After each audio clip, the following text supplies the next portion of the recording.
Jake Miller stood on the balcony of the Crystal Palace and watched 3 purple suns set over Zephyria Prime. The view still amazed him, even after 2 weeks on this alien world.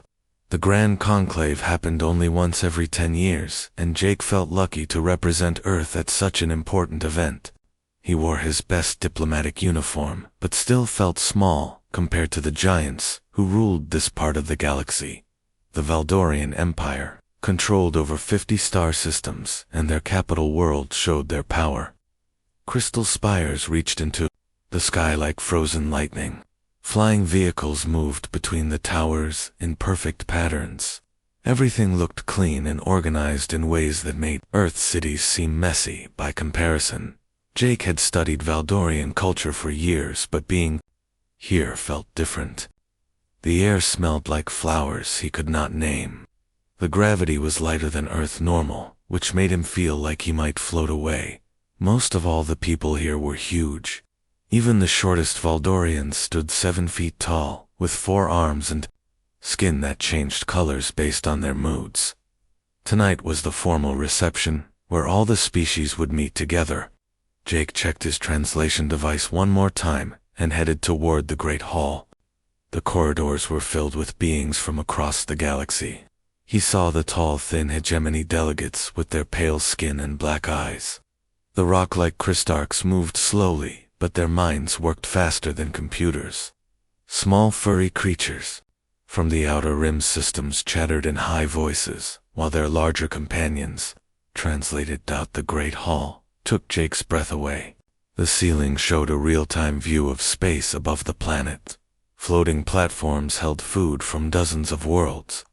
Music came from instruments Jake had never seen before, played by musicians with tentacles instead of fingers. Hundreds of beings mingled and talked while servants moved between them, offering drinks and small bites of food. Jake found the human delegation near one wall. Ambassador Collins nodded to him, but was busy talking to a group of trade officials. Jake decided to explore on his own, and maybe practice his diplomatic skills with some of the smaller delegations. He had not gone far when he heard a crash, followed by angry voices. Near the hegemony section, a young Valdorian girl stood frozen, while purple liquid dripped from Ambassador Vextar's ceremonial robes. The ambassador's pale skin had turned dark red with anger, and his black eyes seemed to burn. Other beings nearby stopped talking and stared at the scene. The girl looked about 12 years old in human terms. She had the same blue skin as other Valdorians, but her forearms shook with fear. Her skin color kept changing from blue to pale green, showing how upset she felt. Jake could see tears starting to form in her large golden eyes. Ambassador Vextar raised one long finger and pointed at the girl. His voice carried across the hall when he spoke in the common galactic language. "Clumsy child, you have ruined robes that took my people months to create. This shows the poor breeding of your kind." The girl tried to speak, but only made small sounds. Other Valdorians nearby looked embarrassed, but no one moved to help her. Jake saw that some of them were angry at the girl for causing this problem. The situation was getting worse by the second, and Jake knew that diplomatic incidents could start wars. He walked forward with a smile on his face and bowed slightly to Ambassador Bigstar. "Your Excellency, what beautiful robes these are. Even stained, they show the amazing skill of hegemony craftsmen." He picked up a clean cloth from a nearby table and offered it to the ambassador. "On Earth, we have a saying that spilled wine brings good luck to new friendships." Jake turned to the girl and winked. Then he picked up his own glass of the purple, licked it and deliberately splashed a few drops on his uniform jacket. "There. Now we match." In human culture, when someone spills a drink by accident, we all spill a little to show that mistakes happen to everyone. The girl stared at him with wonder. Ambassador Vextar looked confused, but less angry. Jake continued talking in a cheerful voice. "Perhaps we could start a new tradition tonight, a toast to friendship between all our peoples." He raised his glass toward the ambassador. Other beings nearby began to murmur with interest. A few even raised their own glasses. The tension in the air started to fade as curiosity took its place. Ambassador Vexstar looked around and saw that many important people were watching. He could not refuse a toast to friendship without looking bad. "Very well, human," the ambassador said. His voice still sounded cold, but he raised his glass. "To friendship between our peoples." Jake smiled and drank. The girl quickly picked up a glass and joined the toast. Soon dozens of beings around them were toasting and laughing. What could have been a major diplomatic problem had become a moment of unity. After the crowd moved away, Jake knelt down next to the girl. "Are you okay?" he asked in simple Valdorian. "Thank you," she whispered. "I am Kira. I was so scared." "Everyone makes mistakes, Kira. The important thing is how we handle them afterward." "Kira," a deep voice spoke behind them. Jake turned and saw a tall Valdorian woman approaching. She wore robes that marked her as royalty, and her skin showed the deep blue color of authority.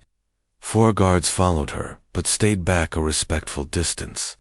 "Mother," Kira said, and ran to the woman. Jake realized he was looking at Princess Lirelei, the heir to the Valdorian throne. He bowed properly, and tried to remember the formal words of greeting. The princess studied him with intelligent golden eyes. "You handled that situation with great skill, human diplomat. What is your name?" "Jake Miller, Your Highness. I serve with the Earth delegation." "Jake Miller." She repeated his name slowly. "You turned a moment of shame into a lesson about friendship. My daughter will remember this. I hope she remembers that everyone deserves kindness when they make mistakes, Your Highness." The princess smiled, and Jake saw that her teeth were very white against her blue skin. "Indeed they do, Jake Miller. Indeed they do." She walked away with Kira, but Jake noticed that she looked back at him twice. He had no idea that this simple act of kindness would change everything. The announcement came 3 days later, during the morning session of the Grand Conclave. Jake sat with the other human delegates in their assigned section when Princess Lirelei stood to address the assembly. The great chamber fell silent as all eyes turned toward the Valdorian heir. "Honored delegates of the galactic community," she began. Her voice carried clearly through the translation systems. "I come before you today to make an important announcement regarding the education of my daughters." Jake noticed movement in the royal box where 2 young Valdorian girls sat. He recognized Kira from the reception, but saw another girl beside her who looked almost identical. They must be twins, he thought. The role of cultural advisor to the royal household has been vacant since the death of my mate 2 years ago, the princess continued. This position requires someone who can teach my daughters about different ways of thinking and help them understand the many peoples of our galaxy. Murmurs began to spread through the audience. This was clearly an important appointment that would affect Valdorian policy for years to come.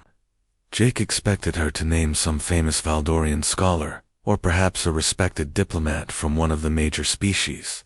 After careful consideration, I have chosen Jake Miller of Earth to serve as cultural advisor and mentor to Princess Kira and Princess Luna for the next 3 years. The chamber erupted in shocked voices. Jake felt his mouth fall open as hundreds of alien eyes turned toward him. He heard Ambassador Collins make a choking sound beside him. This had to be some kind of mistake. Princess Lirelei raised one of her 4 hands, and the noise died down. "Mr. Miller has shown wisdom in his handling of difficult situations and possesses the kind of fresh perspective my daughters need as they prepare for their future roles."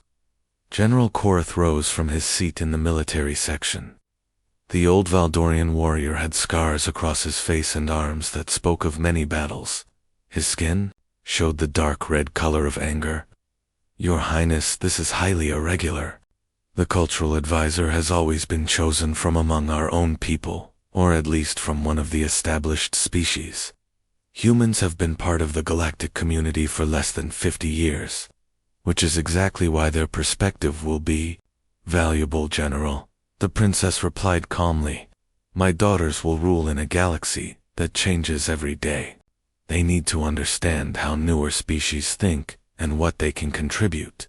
High Counselor Nephi stood next. She was even taller than most Valdorians, with pure white skin that marked her as very old.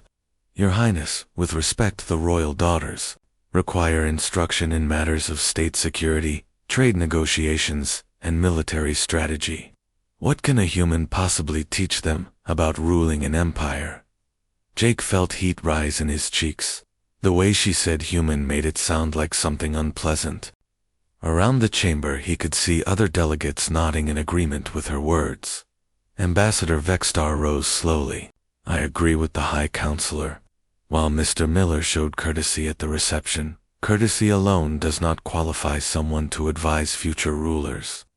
Humans are known for their emotional decision-making and lack of long-term planning. More voices joined the protest. Jake wanted to sink into his seat and disappear. This was turning into a public humiliation, not just for him, but for all humanity. He glanced toward Princess Leorile and saw that her skin had taken on a darker blue shade. She was getting angry but trying to hide it. The decision has been made, she said firmly.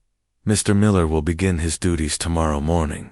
The royal household will provide him with appropriate quarters and access to the palace archives. She sat down, which meant the discussion was over whether anyone liked it or not. The session moved on to other business, but Jake could not focus on anything being said. He kept hearing whispered conversations around him, and none of them sounded friendly. After the session ended, Ambassador Collins pulled Jake aside. What did you do to get her attention? He asked. I helped her daughter with a small problem at the reception. I had no idea she was even paying attention. Well, she was, and now you're in the middle of a political firestorm. Half the galaxy thinks she's lost her mind, and the other half thinks this is some kind of clever scheme. Jake looked around and saw beings staring at him from all directions. Some looked curious, but many others seemed hostile. What do I do? He asked. You do your job, Collins said, and you do it better than anyone expects. The honor of our entire species is riding on your shoulders now. That evening Jake packed his few belongings and prepared to move to the royal palace. A Valdorian transport arrived at the diplomatic quarter to collect him. The driver was polite, but distant. Jake got the feeling that not everyone in the royal household approved of the princess's choice either. The royal wing of the palace was even more impressive than the public areas. Corridors were lined with art from across the galaxy. Gardens filled with alien plants created peaceful spaces between the living quarters. Jake's new room was larger than his entire apartment back on Earth and included a view of the city below. A soft chime announced a visitor. Jake opened the door to find the two princesses standing outside. Up close, he could see the small differences between them. Kira stood slightly forward, with eager eyes, while Luna hung back, studying him carefully. Mr. Miller, Kira said, Mother sent us to welcome you to our home. Thank you, Princess Kira, Princess Luna. Please just call me Jake. Luna spoke for the first time. Her voice was quieter than her sister's. Are you really going to teach us about human culture? I'm going to try, but I hope to learn about Valdorian culture too. Teaching works best when everyone learns something. Kira bounced on her feet. Can you tell us about Earth? Is it really covered with water, like they say? About 70% of the surface is ocean. Maybe tomorrow I can show you some pictures. What about the animals? Luna asked. Do you really have creatures that fly without machines? Jake smiled. Birds. Yes, we have many kinds of birds. Some are tiny and colorful, while others are huge, with wings that can span 12 feet. The girls exchanged excited looks. Jake could see that despite their royal status, they were still children who loved learning about new things. Maybe this assignment would not be as difficult as he thought. A palace servant approached and bowed. Excuse me, princesses. The evening meal will be served soon. Will you eat with us, Jake? Kira asked. If your mother permits it. She already arranged it, Luna said, with a small smile. She thought you might be lonely on your first night. As they walked toward The dining hall. Jake began to hope that he might actually succeed in this impossible job. The princesses seemed genuinely interested in learning, and their mother had shown surprising thoughtfulness. The real test would come when he actually started teaching them. Behind them in the shadows, General Korath watched with cold eyes.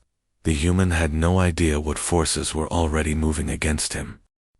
6 months had passed since Jake began teaching the royal daughters, and he finally felt like he was making progress. Every morning he met with Kira and Luna in the palace library, where they studied together for 4 hours. The afternoons were spent on practical exercises that helped them understand how different species approached problems. Kira had shown amazing talent for understanding emotions and social situations. Jake taught her about human art and literature, which helped her express her feelings better. She loved stories about human heroes who solved problems through kindness rather than force. Her favorite was about a young woman who stopped a war by organizing a festival where both sides shared food and music. Luna was more interested in science and logical thinking. Jake showed her human methods of research and experimentation. She was fascinated by how humans tested ideas by trying them out, rather than just thinking about them. Together, they had discovered 3 new ways to improve the palace water system using techniques from both species. Princess Lirelei often asked Jake for advice about matters beyond teaching her daughters. She valued his different perspective on trade negotiations and diplomatic problems. Jake found himself becoming not just a teacher, but a trusted advisor to the royal family. The palace staff had gradually warmed up to him, though some remained suspicious. The cooking staff enjoyed sharing recipes from their homeworlds and comparing them to human food. The gardeners loved hearing about earth plants and had even started growing some human vegetables in a special greenhouse. But not everyone was happy with Jake's success. General Korath continued to criticize the princess's decision at every opportunity. High Counselor Nefis made subtle comments about the dangers of foreign influence on the royal family. Ambassador Vextar had filed 3 formal complaints about human involvement in Valdorian internal affairs.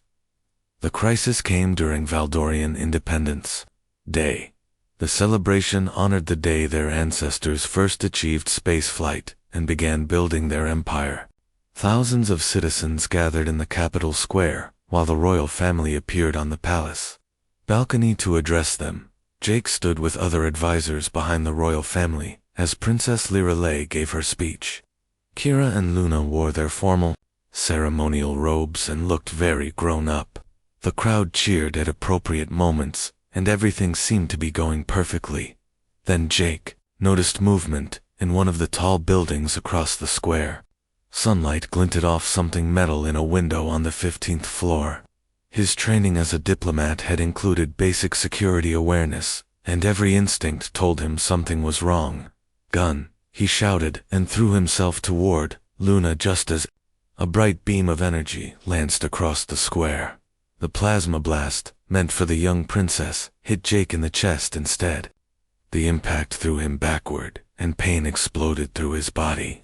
He heard screaming and the sound of running feet, but everything seemed far away and unreal. Security forces swarmed the balcony, while medical teams rushed toward Jake. Princess Lirelei knelt beside him with tears streaming down her blue face. "Stay with us, Jake. Please stay with us." "Girl's safe," he managed to whisper. "Yes, they're safe because of you," she said. "Both my daughters are safe because you saved them." Jake tried to smile, but darkness was closing in around him. The last thing he saw was Kira and Luna holding each other and crying. He woke up 3 days later in the palace medical center. His chest was wrapped in bandages and various alien medical devices beeped softly around his bed. Princess Lirelei sat in a chair beside him, reading reports on a datapad. "How do you feel?" she asked when she saw his eyes open. "Like I was hit by a plasma cannon," Jake said with a weak smile. "That's exactly what happened. The doctors say you'll recover completely, but it will take several weeks." Jake tried to sit up, but pain shot through his chest. "The girls, are they really okay?" Thanks to you, yes.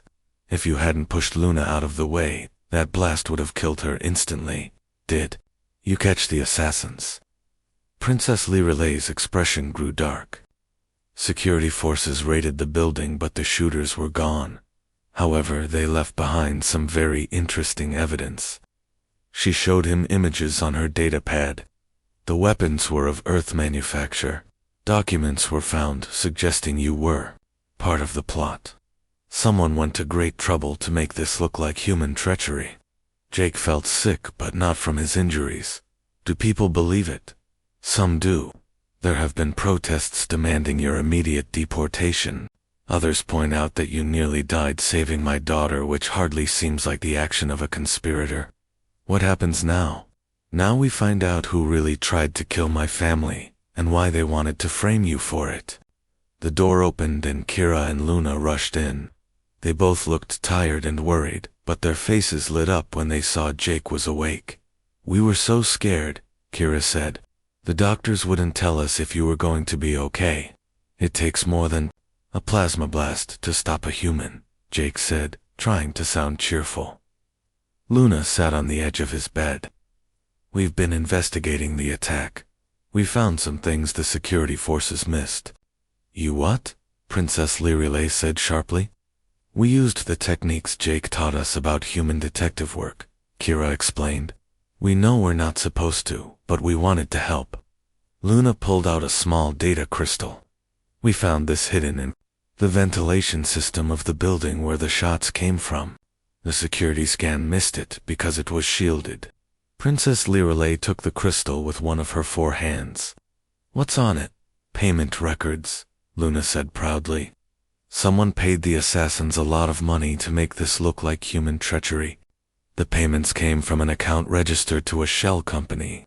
But we traced the shell company back to its real owner, Kira added, excitedly. Jake felt a chill that had nothing to do with his injuries. Who was it? The girls looked at their mother, who nodded permission. High Counselor Nefis, they said together. Princess Lirelay stood up quickly. Are you certain of this? We triple-checked everything, Luna said. She's been working with off-world extremists who want to break up the alliance between species. They thought, if they could make it look like humans betrayed you, it would cause a major crisis. There's more, Kira said. We found messages between Nefis and representatives from 6 other species. They're all afraid that humans are getting too much influence in galactic affairs. Jake closed his eyes and tried to process this information.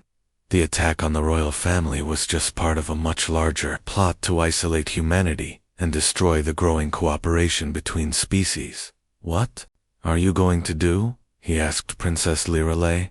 Her skin took on the deep blue color of determination. I'm going to expose the truth and make sure everyone knows that my faith in you was justified. She looked at her daughters with pride. And I'm going to tell everyone how 2 young princesses solved a conspiracy that stumped our best security experts. Jake smiled despite his pain. Kira and Luna had learned their lessons well. They combined Valdorian intuition with human persistence to uncover the truth. Maybe there was hope for cooperation between species after all. The revelation of High Counselor Nefisa's betrayal sent shockwaves through the Valdorian Empire and beyond. Emergency sessions of the Galactic Council were called, as species representatives demanded answers. Princess Lirelay faced the greatest political crisis of her life, while Jake recovered from his injuries in the palace. Medical Center. News feeds across the galaxy showed split opinions about the conspiracy.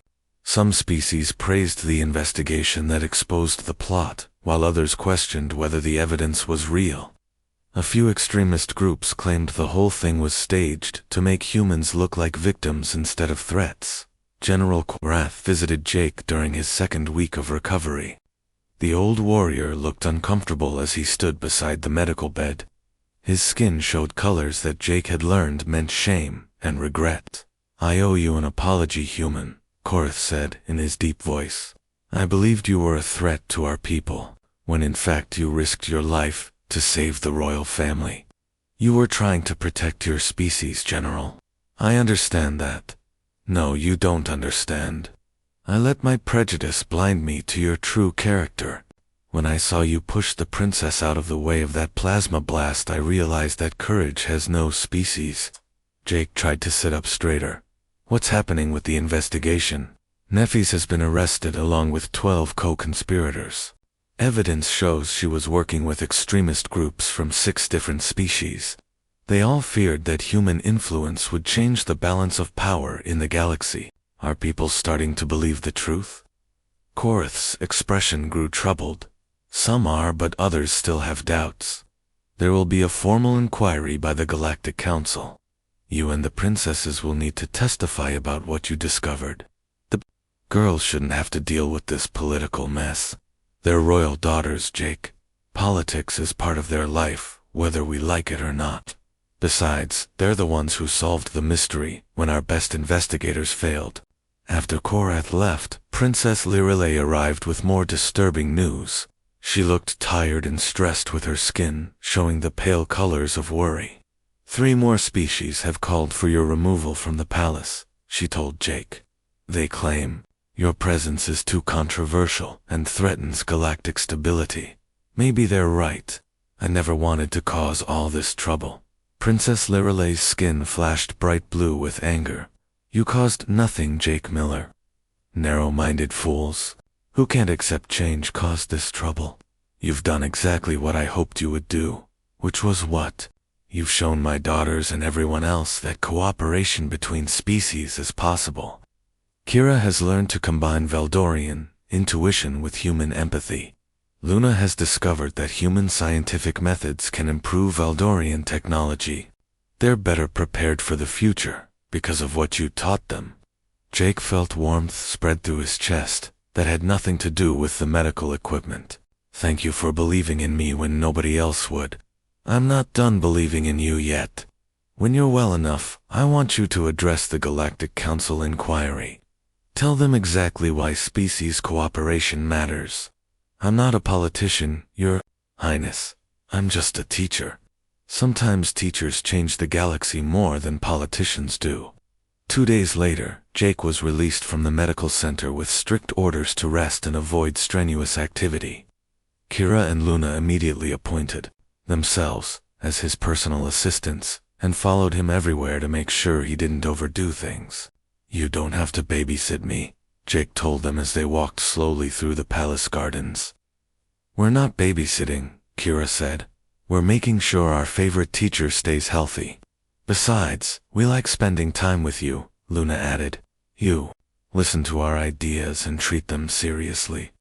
Speaking of ideas, what do you think about the council inquiry?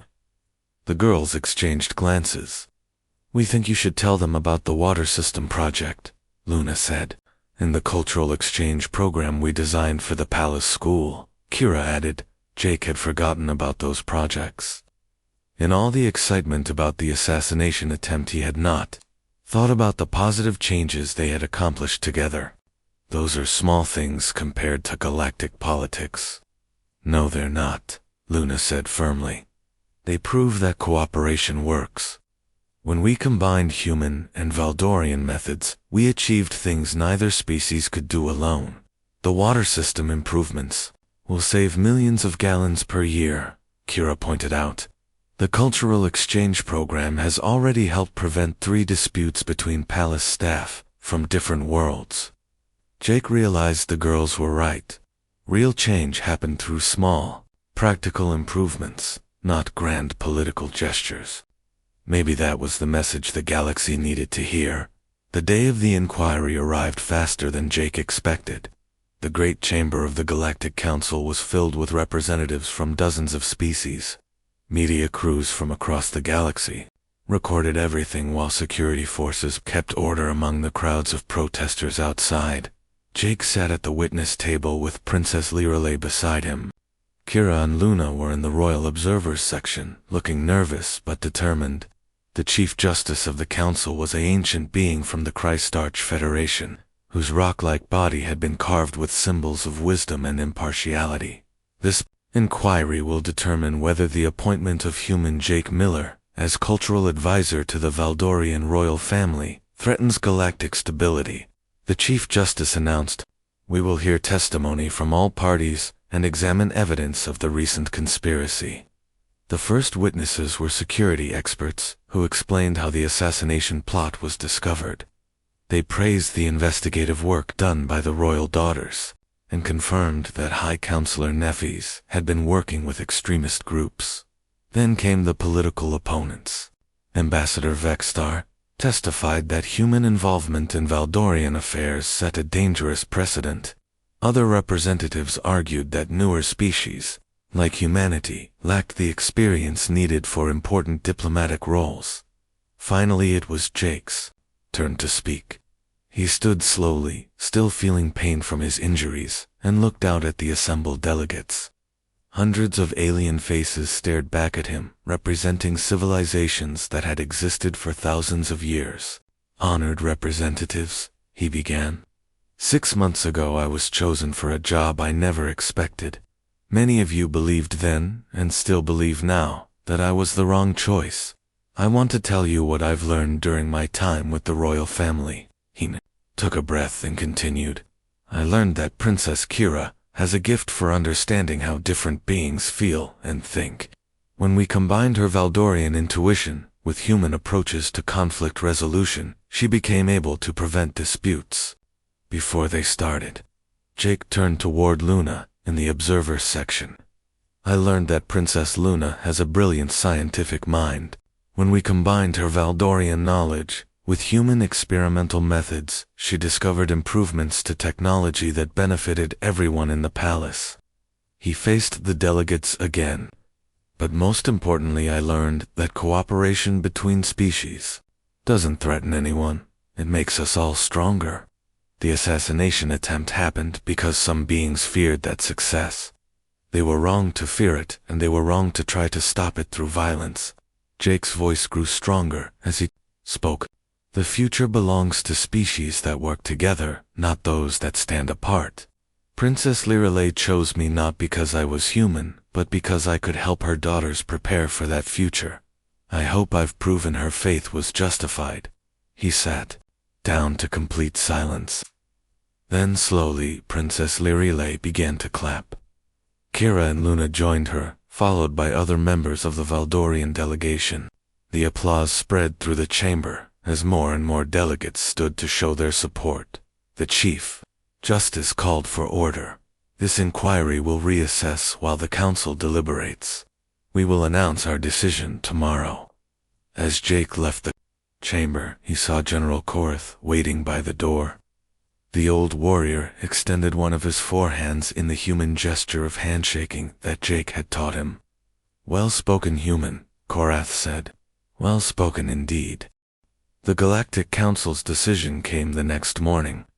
Jake sat with Princess Lirelei and her daughters in the Royal Observers section as the Chief Justice prepared to announce the verdict.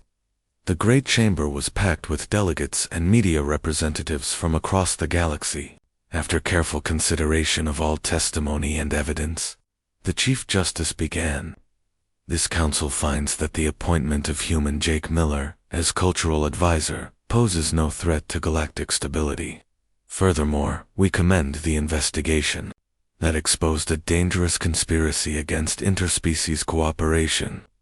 Relief flooded through Jake, but the Chief Justice was not finished speaking. "However, this inquiry has revealed a larger problem. Fear and mistrust between species continues to create conflicts that threaten us all. Therefore, this council establishes the Cultural Exchange Protocol to promote better understanding between all member species." The Chief Justice gestured toward Jake with one massive stone arm. "Jake Miller's position will serve as the model for similar appointments throughout the galaxy. We encourage all species to participate in this program of mutual learning and cooperation." The chamber erupted in cheers and applause. Jake felt tears in his eyes as he realized that Princess Lirelei's controversial decision had grown into something much larger. Kira and Luna grabbed his hands and squeezed tight, while their mother smiled with pride. Over the following months, Jake watched as the cultural exchange protocols spread across the galaxy. Valdorian teachers went to human colonies to share their knowledge of trade and diplomacy. Human scientists worked with Crystarch engineers to develop new technologies. Even the proud hegemony began accepting advisors from other species. The protocol was not without problems. Some appointments failed when cultural differences proved too great to overcome. A few extremist groups continued to oppose cooperation between species. But for every failure, there were 3 successes that proved the program's value. Jake's own work with the royal daughters continued to flourish. Kira developed into a skilled diplomat who could mediate disputes between any species. She combined Valdorian, emotional intelligence with human creativity to find solutions nobody else had considered. Her reputation spread beyond the palace, and young beings from many worlds sought her advice. Luna became a renowned scientist, whose research improved life for billions across the galaxy. She used human experimental methods with Valdorian biotechnology to develop new medicines and farming techniques. Her work helped feed hungry populations on 12 different worlds. Princess Lirelei grew stronger as a leader through the crisis. Her willingness to stand by her controversial decision earned respect from allies and former enemies alike. When her father finally stepped down from the throne 6 months later, she was crowned queen with unanimous support from the Valdorian people. Jake received an invitation to the coronation ceremony along with a personal message from the new queen. "You have helped prepare my daughters to rule in a galaxy where cooperation matters more than conquest," she wrote. "I can never repay that gift, but I can promise that their reign will honor what you taught them." The coronation took place in the same great chamber where Jake had first met Kira during that fateful reception. Thousands of beings from hundreds of worlds gathered to witness the ceremony. Jake wore his best diplomatic uniform and sat with the honored guests section, feeling amazed at how much had changed. After Queen Lirelei took her oath, Princess Kira and Princess Luna stood before the assembled delegates. They had grown taller over the past year and carried themselves with royal dignity, but Jake could still see the curious children he had first met. "We pledge to rule with wisdom learned from all the peoples of our galaxy," Kira announced. "Our teacher Jake Miller showed us that differences between species are not weaknesses to fear, but strengths to celebrate. We will work to expand the cultural exchange protocol until every world benefits from cooperation," Luna added. "The future belongs to those who build bridges, not walls."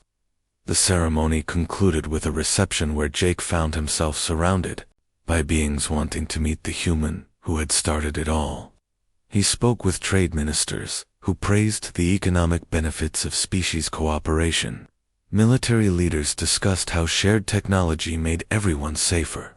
Scientists showed him research projects that combined knowledge from multiple worlds. Ambassador Vexter approached near the end of the evening. The proud hegemony diplomat looked embarrassed as he spoke to Jake. "I owe you an apology, human. My first impression of your species was based on prejudice and fear. You have shown me that first impressions can be very wrong. We all make mistakes, Ambassador. The important thing is learning from them. Indeed. I wanted you to know that the hegemony has requested 3 human advisors for our own youth education programs. If cooperation works as well for us as it has for the Valdorians, we may request more." As the reception wound down, Jake found a quiet balcony overlooking the city. The 3 purple suns were setting just as they had on his first night on this world. But everything else had changed beyond recognition. Kira and Luna joined him on the balcony, still wearing their formal ceremonial robes. They looked tired but happy after the long day of ceremonies. "Are you proud of us, Jake?" Kira asked. "I've been proud of you since the day we met. You've both grown into remarkable young women who will make excellent leaders." "We couldn't have done it without you," Luna said. "You taught us that being different doesn't make us enemies." Queen Lyra appeared in the doorway behind them. "I hope you're not planning to leave us, Jake. My daughters still have much to learn, and I value your counsel more than ever." Jake smiled and looked out over the Crystal City, where beings from dozens of worlds now lived and worked together. I'm not going anywhere, Your Majesty. This is my home now. Good, because I have a new assignment for you. The Council has asked us to establish a training center for cultural exchange protocol administrators. I want you to run it. Jake felt excitement build in his chest. You mean teach other beings how to bridge cultural differences? Exactly. Share what you've learned with a new generation of teachers and advisors. Help them avoid the mistakes we made and build on our successes. As they talked about plans for the training center, Jake realized that his journey was far from over. One alien princess had chosen a human to teach her daughters, and that choice had changed the galaxy. Now it was his turn to help others make similar changes on their own worlds. The stars shone bright above Zephyria Prime as Jake thought about the future. Somewhere out there were species who had never met humans, and humans who had never met aliens. There were young beings on countless worlds who needed to learn that differences could be strengths instead of threats. Princess Lirelei had made a controversial choice that nobody understood at the time. She chose to trust a stranger from a young species with her most precious treasures. That trust had grown into something beautiful that would benefit the galaxy for generations to come. Jake Miller had come to this world as a simple diplomat, representing Earth at an important gathering. He was leaving as someone much more important. He was a bridge between species and a teacher of cooperation. Most of all, he was living proof that sometimes the most controversial choices turn out to be the most necessary ones. The galaxy was changing, and Jake was proud to be part of that change.